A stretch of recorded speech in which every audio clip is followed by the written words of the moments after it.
O desmatamento que se faz no Nordeste há 300 anos ou mais teria como finalidade abrir os campos de pastagem para o gado ou de lavoura de subsistência. Ao tirar as plantas de grande porte, como árvores e arbustos, abre-se espaço para que as plantas a nível de relva e gramínea, as sementes germinem e as plantas brotem, se reproduzindo. E nós estamos vendo esse desmatamento aqui, que na realidade a gente vê que não tem nem 5% das espécies de vegetais a nível de relva, gramíneas. Porque ao longo de 100 anos ou mais, esse desmatamento vem sendo feito a cada 10 anos. Então isso aqui tudo já foi feito, essa mesma eliminação das plantas várias vezes. E a gente vê que além de não nascer as plantas que o homem esperava que nascesse para o gado comer, porque essas plantas que a gente está vendo aqui, nenhuma serve de alimento para o gado. Porque o gado, principalmente o bovino, ele utiliza os sentidos da visão, paladar e olfato para selecionar seu alimento. E a natureza sábia deu ao animal essa capacidade de distinguir o que é alimento e o que não é. Nem toda planta é alimento para os animais. A gente sabe que toda planta tem finalidade, ela não está aí por acaso, mas aqui não se cumpriu a previsão do homem de desmatar para abrir espaço para que o pasto do gado surgisse. Não tem pasto aqui nenhum. Raramente a gente vê uma gramínea, raramente, que seria alimento para o gado. E o gado não teria capacidade de comer isso aí, de abocanhar, porque ele ia comer mais areia do que capim. Olha só a situação do homem. Quer dizer, isso aqui foi uma coisa perdida. Não foi perdida porque na realidade esse desmatamento tem outra finalidade: tirar madeira, lenha, para vender nas padarias, nas olarias de tijolo e telha, que são cerâmicas. Então a cada 10 anos o homem tem uma renda aqui do campo. Essa renda, como a gente disse, é na venda da lenha, que a gente sabe que aqui só existe predominantemente uma planta a nível de árvore e arbusto, que é a jurema. Porque as outras 400 espécies de árvores e arbustos que existiram aqui já não nascem mais, porque não tem a semente. Da mesma forma que não tem a semente do capim, da gramínea, do pasto do gado, porque o gado ia comendo essa planta logo que ela surgia com as primeiras chuvas e não dava tempo de produzir semente, de se reproduzir. E o fato é que não existe aqui 95% das espécies de gramíneas, relva, considerado pasto do gado. Não existe mais, porque a semente desapareceu. Enquanto que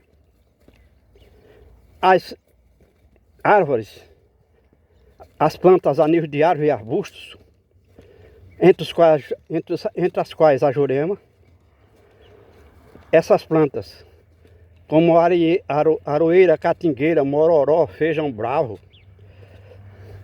oiticica,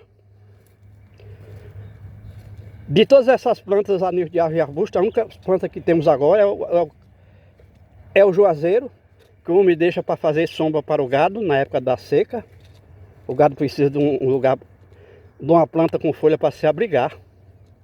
E também a jurema, que nasce nessa situação como se fosse adaptada a essa situação nova desse clima criado pelo homem, que vem há 300 anos desmatando isso aqui. Como a gente diz, tanto para abrir campos de lavoura, como para abrir pasto para o gado. Lavar o gado magro, coitado. A gente vê que o homem realmente fez mal. Quer dizer, ele não criou pasto aqui para o gado, apesar de ter chovido já. Abriram os espaços para surgir o pasto, e o pasto não surgiu. O gado é magro, que parece que está passando fome. E está mesmo, porque aqui não tem o que ele abocanhar, comer com capim. E nós estávamos falando nas 400 espécies de árvores e arbustos que existiram aqui nesse cerrado, o verdadeiro cerrado brasileiro. Está aqui duas plantas. Uma se chama mororó e a outra se chama quixabeira.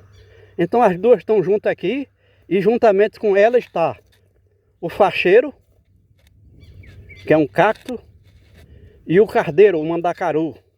Tudo junto, se beneficiando, uma permuta de benefício entre elas, entre as plantas.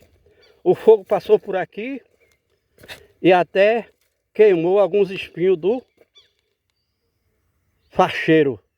Os espinhos que são sua forma de proteção para não ter uma evaporação excessiva, mas ele está morrendo. O cardeiro pegou fogo e está secando. Então mandacaru, quando flora na seca, não flora na seca, esse aqui não flora nem com chuva, porque está morrendo, e tudo em consequência do fogo, porque o fogo é um agente de destruição incompatível com a vida, de tal forma que o fogo e a vida não podem ocupar o mesmo lugar ao mesmo tempo. Mas o pior dessa história, a gente chora até em saber que o homem ainda acredita que o fogo é um dos 4 elementos da natureza. Pense num troço estúpido. Seria o mesmo que matar, dizer, não, nós queremos um agente para destruir tudo, a natureza toda. Porque na realidade, quando você queima essas plantas aqui, como a gente está vendo aqui, ó, tá vendo aqui onde teve uma coivara, não nasce nem plantas mais no lugar dele. Porque se tem alguma semente aí, ela torrou. Ela não vai mais germinar, a semente. Então o que acontece aqui é que o homem está usando tudo que o homem chama de desenvolvimento. No caso disso aqui seria desenvolvimento para abrir campo de pastagem de lavoura, de pastagem e de lavoura. É envolvimento insustentável. O homem realmente é o problema. E se o homem é o problema, não adianta se reunir lá na COP30, COP não sei o que não vai resolver coisa nenhuma, porque vai ser feito lá o que vai ser feito lá na COP30, lá em Belém do Pará. É as mesmas estupidezes que a gente vê aqui. O homem com sua tecnologia destruindo o ambiente. Nada disso aqui vai dar certo. O homem vai se destruindo porque o clima vai se transformando numa situação inóspita. Imagina uma terra dessa que já foi uma das terras mais úmidas e férteis do Brasil se transformar nessa desgraça. Aí a gente chega aqui para provar que a jurema aqui é predominante, a gente vê que tem uma jurema nascendo aqui para cada 4 metros quadrados de solo. Quer dizer que no hectare tem 2.500 juremas. E só exclusivamente jurema. E a gente sabe que a vida é biodiversidade. É diversidade, a vida é diversidade. Não existe vida única. Então, a gente diz que aqui existiu pelo menos 400 espécies de árvores e arbustos. Mais umas 200 espécies de gramíneas, relva. E agora a gente vê essa situação. Aí quanto tempo isso aqui ainda vai se manter com vida? Certamente a própria jurema, porque não vai conseguir se manter no novo clima que está sendo criado, principalmente com o aquecimento global, ela não vai sobreviver aqui. E o homem? O homem não vive só na terra. O homem teve um começo e terá o fim. Mas nós estamos falando do homem animal. Porque o ser humano pode ser, se quiser, cidadão do universo. Ou seja, com essência sobrenatural.